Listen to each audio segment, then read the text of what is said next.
जून 2024 के 13 महीने बाद इंडिया अलायंस ने बैठक बुलाई और केजरीवाल ने इंडिया अलायंस को औपचारिक तौर पर बाय बाय कह दिया। अनौपचारिक तौर पर तो वो पहले भी कहते रहे हैं कि वो इंडिया अलायंस का हिस्सा नहीं है, लेकिन औपचारिक तौर पर अब ऐलान कर दिया, कह दिया अरविंद केजरीवाल ने कि बाय बाय, हम इंडिया अलायंस का हिस्सा नहीं हैं, आम आदमी पार्टी इंडिया अलायंस का हिस्सा नहीं है। और इसकी घोषणा संजय सिंह ने की। और इसका ठीकरा किसके सर फोड़ा? और क्या वाकई इंडिया अलायंस के साथ अरविंद केजरीवाल आम आदमी पार्टी थी या बहुत पहले ही उसको छोड़ के जा चुके हैं? और बाकी जो घटक दल हैं, जिनकी तस्वीरें, जिन नेताओं की तस्वीरें भी आप देख रहे हैं, चाहे वो लालू प्रसाद यादव हों या टीएमसी ममता बनर्जी हों, क्या वो भी साथ में हैं? ये भी सवाल उठता है, क्योंकि बिहार का चुनाव होना है। महागठबंधन में कितनी सीटें मिलेंगी ये देखना होगा। और ममता बनर्जी, टीएमसी तो आप वैसे भी मानिए कि इंडिया अलायंस का सिर्फ कहने के लिए हिस्सा है, क्योंकि लोकसभा के चुनाव में भी ममता बनर्जी ने पश्चिम बंगाल में एक भी सीट नहीं दी थी कांग्रेस पार्टी को। नमस्कार, आयन भारत में आपका स्वागत है। आप देखना शुरू कर चुके हैं राष्ट्रपथ विद अर्चना सिंह। आज मैं आपको पॉइंट दर पॉइंट बताऊंगी कि क्यों मैं ये कह रही हूं कि अरविंद केजरीवाल ने भले ही आज ये कहा हो कि वो इंडिया अलायंस छोड़ रहे हैं, इंडिया अलायंस से औपचारिक तौर पर अलग हो रहे हैं और सारा ठीकरा उन्होंने इसका कांग्रेस पार्टी राहुल गांधी के सर पर मढ़ दिया हो, लेकिन दरअसल वो साथ थे ही नहीं। और जब वो साथ थे तो वो सिर्फ और सिर्फ अपने स्वार्थ के लिए, या ये कह लीजिए अपने फायदे के लिए साथ में थे, क्योंकि जहां जब उन्हें फायदा नहीं दिखा वहां पर तब वो इंडिया अलायंस के कांग्रेस पार्टी के खिलाफ बोले। कांग्रेस पार्टी जो इंडिया अलायंस की धुरी थी, क्योंकि कोई भी अलायंस, और अब आम आदमी पार्टी कभी कभी तीसरे मोर्चे की बात करती है, लेकिन तीसरा मोर्चा नहीं बन सकता। क्यों? इसकी वजह यह है कि कोई जब तक राष्ट्रीय पार्टी नहीं होगी, एक बड़ा न्यूक्लियस नहीं होगा जिसके चारों तरफ ये गठबंधन बने, चाहे वो बीजेपी हो, एनडीए हो या यूपीए हो, या जो यूपीए अब इंडिया अलायंस कहलाता है वो हो, तब तक ये संभव नहीं हो सकता। लेकिन अरविंद केजरीवाल को लगा कि अब उन्हें राजनीतिक रूप से कोई फायदा नहीं है इंडिया अलायंस से। आपको याद होगा, अरविंद केजरीवाल की सरकार थी दिल्ली में और अफसरों की ट्रांसफर पोस्टिंग को लेकर बड़ी रस्साकशी चल रही थी। अरविंद केजरीवाल की सरकार कोर्ट में गई थी और कोर्ट ने उसके बाद आदेश दिया कि ये अधिकार दिल्ली सरकार के पास है अफसरों की ट्रांसफर पोस्टिंग का। इसके बाद कुछ समय बाद ही केंद्र सरकार एक अध्यादेश लेकर आई और इस आदेश को पलट दिया, क्योंकि कोर्ट ने भी कहा था कि अगर केंद्र सरकार चाहे तो इस पर कानून लेकर आ सकती है, कोर्ट की तरफ से भी कहा गया था। इसके बाद जब ये अधिकार केंद्र के हाथ में चला गया तो अरविंद केजरीवाल बिल्कुल ऐसा कहिए कि वो परेशान हो गए। उनको लगा कि ये कानून आएगा, ये संसद में आएगा और इसके लिए उनको सबसे बड़ी पार्टी जो है कांग्रेस, उसका समर्थन चाहिए। कई बार उन्होंने राहुल गांधी से मिलने की कोशिश की, मुलाकात नहीं हो पाई, लेकिन सदन में कांग्रेस पार्टी ने जब ये बिल आया दिल्ली में अफसरों की ट्रांसफर पोस्टिंग का, तो उसका समर्थन किया। हालांकि ये बात अलग है कि उसके बावजूद भी सरकार ये बिल पास कराने में कामयाब रही, लोकसभा और राज्यसभा दोनों में, और ये ट्रांसफर पोस्टिंग के जिम्मा केंद्र सरकार के पास था और वहीं पे रह गया। ये सबसे पहली और सबसे बड़ी वजह थी जब आम आदमी पार्टी को, अरविंद केजरीवाल को लगा कि उन्हें कांग्रेस के पास आना चाहिए, लेकिन वो बिल पास हो गया तो अरविंद केजरीवाल जिस मतलब से गए थे वो उनका सिद्ध नहीं हो पाया। उन्हें लगा कि अब तो इनके साथ रहने से कोई फायदा नहीं है। लेकिन उसके बाद आपको याद होगा अरविंद केजरीवाल जेल चले गए। अरविंद केजरीवाल शराब घोटाला मामले में जेल गए और ये कंप्लेंट सबसे पहले किसने की थी? बीजेपी ने नहीं की थी, कांग्रेस के ही नेता ने सबसे पहले, दिल्ली के नेता शायद संदीप दीक्षित, अगर मुझे सही सही याद आ रहा है, या उस समय माकन थे, उन दोनों में से किसी ने शिकायत की थी और उसके बाद ही ये कार्रवाई शुरू हुई थी। तो अरविंद केजरीवाल इस मामले को लेकर जेल में गए और जेल को लेकर उन्हें समर्थन भी चाहिए था। आपको तब याद होगा एक बड़ी सभा का आयोजन किया गया था, विपक्ष ने किया था दिल्ली के रामलीला मैदान में, जिसमें अरविंद केजरीवाल की पत्नी सुनीता केजरीवाल वहां पर मौजूद थी पहली रो में। और ये इसीलिए, मतलब अरविंद केजरीवाल की आम आदमी पार्टी का मकसद ये था कि केजरीवाल के पक्ष में माहौल बनाया जाए,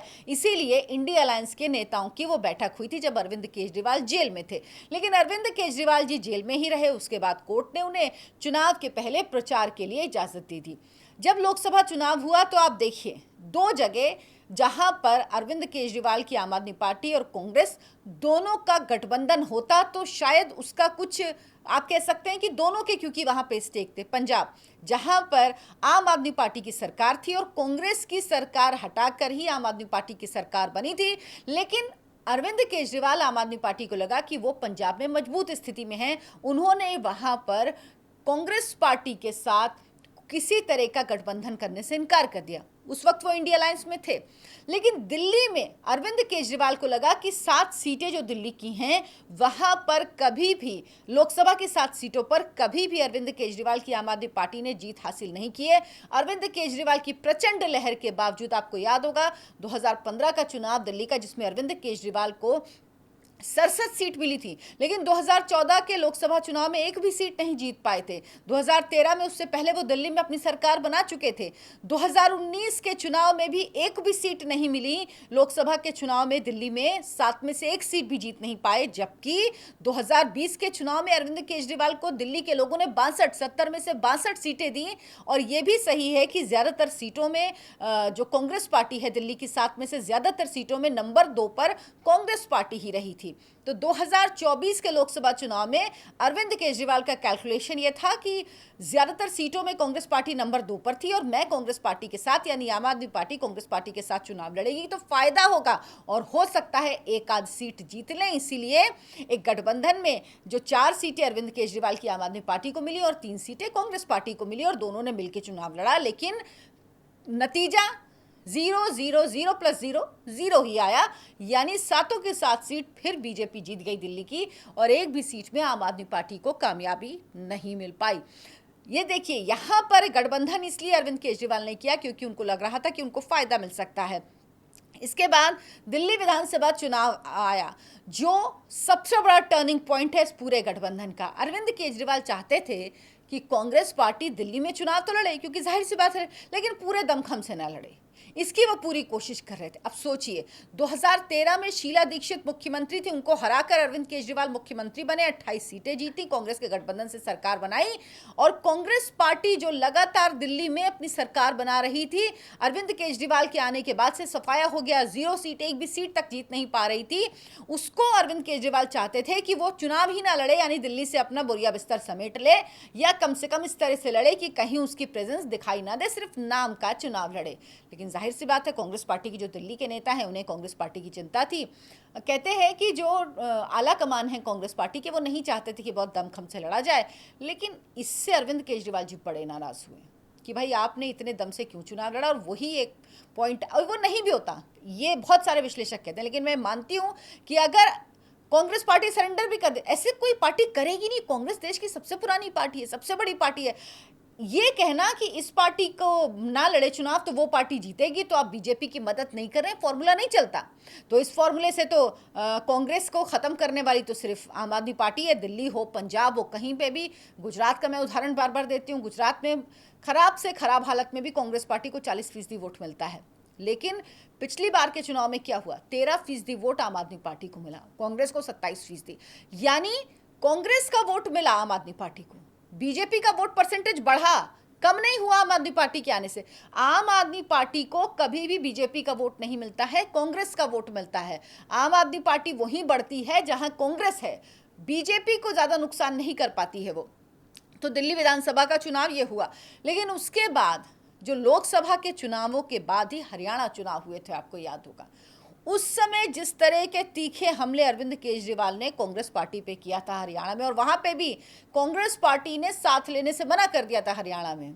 और कांग्रेस पार्टी का जो लोकल लीडरशिप थी, भूपेंद्र सिंह हुड्डा थे, वो नहीं चाहते थे साथ में चुनाव हो, और कांग्रेस पार्टी ने अकेले चुनाव लड़ा था, आम आदमी पार्टी के साथ नहीं लड़ा। जिस तरह के हमले किए थे उससे साफ था कि अलग हो चुके हैं, इंडिया अलायंस का कोई वजूद नहीं। और अभी कुछ दिन पहले गुजरात में आपको याद होगा, विसावदर और कड़ी सीट में चुनाव हुआ।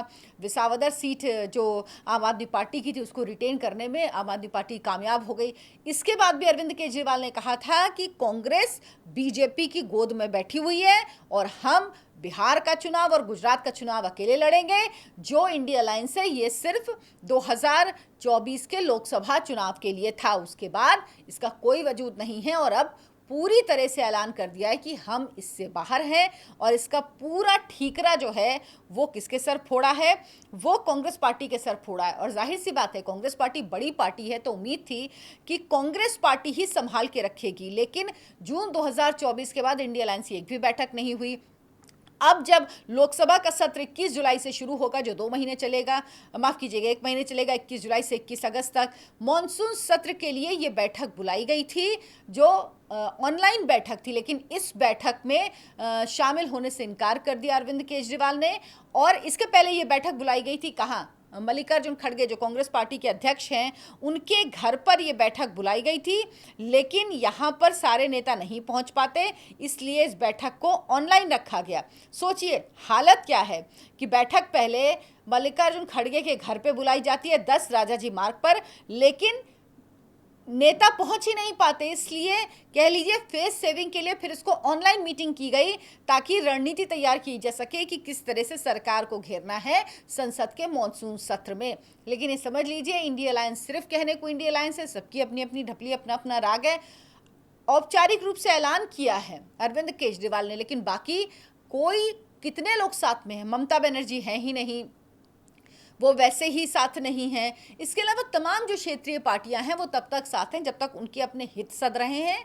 कांग्रेस पार्टी का क्षेत्रीय पार्टियों के साथ, मैं बार बार ये बात कहती हूँ, एक साथ आना, एक साथ रहना, गठबंधन में होना, ये अस्वाभाविक है। क्यों?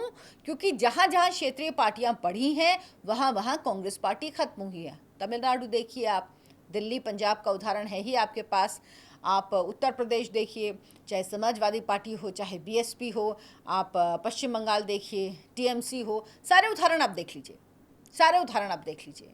जहाँ जहाँ रीजनल पार्टी बढ़ी है वहाँ वहाँ कांग्रेस, यानी रीजनल पार्टियाँ कांग्रेस का ही वोट खाती हैं। तो अब किस तरह से गठबंधन होगा? जब इंडिया अलायंस बना था तब भी मुझे समझ में नहीं आया था, और अब भी ये बात समझ से परे। लेकिन अब ऐलान हो गया, अब देखना है, क्योंकि देखिए ऐसा नहीं होगा कि औपचारिक रूप से ऐलान किया जाएगा कि हाँ ये जो अलायंस है इसको डिसॉल्व किया जाता है, ऐसा नहीं होगा, ऐसा होता भी नहीं है। लेकिन मुझे लगता है ऐसा होना चाहिए, ऐसा करना चाहिए, लेकिन ऐसा होगा नहीं। लेकिन इंडिया अलायंस को पहले ही पूर्ण विराम लग चुका है, खंड खंड हो चुका है। लोकसभा चुनाव में भी तस्वीर दिख गई थी और अब जो बची खुची है वो अब दिख रही है। आप क्या सोचते हैं इस पर? हमें कमेंट करके ज़रूर बताइएगा। वीडियो को लाइक कीजिएगा, शेयर कीजिएगा और हमारे चैनल आयन भारत को सब्सक्राइब करना ना भूलें। धन्यवाद, नमस्कार।